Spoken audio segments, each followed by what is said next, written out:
Today I'm going to tell you about how to create sustainable habits.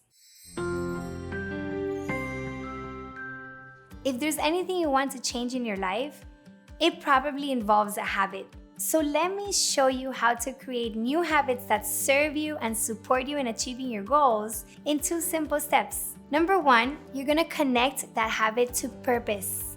And you do that by integrating core values or deeply rooted beliefs that you already possess that are non-negotiable. For example, I've always wanted to work out, and when I first started, I wanted to do so at 5 in the morning. I have a hard time waking up in the mornings that early, so I decided I was gonna connect it to something that is a non-negotiable. One of my greatest values is honoring people, and another one is being a woman of my word. So if I connect the habit of waking up early and exercising at that time to hiring a trainer to whom I get to honor and for whom I'll keep my word of waking up early, then I'm gonna set myself up for success.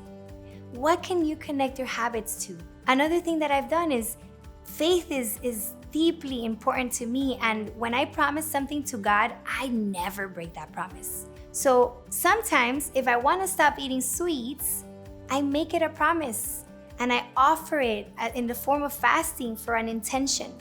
And when I make that promise to God, I know I'm not going to fail, so you better believe I'm not going to have sweets for the time that I'm fasting sweets. Number 2, you're going to habit stack. Habit stacking means that we connect the new habit to something that was already there, that you already do as it is. So for example, I wanted to meditate daily, and it was hard to fit it in my schedule. And once I was at work, I had so many things going on that I would never stop to take those 10-15 minutes of meditation and silence. And I decided, you know what? I'm gonna connect it to something I already do so I don't have to think about it.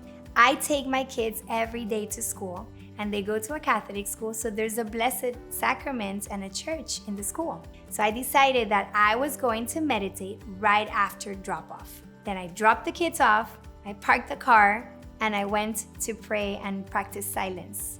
I don't have to think about it anymore because since I was already in the habit of dropping off my kids, now I got in the habit of meditating, and I've added some things on top of that. So now I do visualizations and affirmations and all sorts of cool things during my silence, and you get to do the same.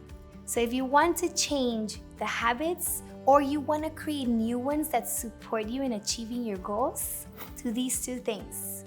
And if you still would like some support and accountability, we're here to support you. Go to betterwithbetsy.com.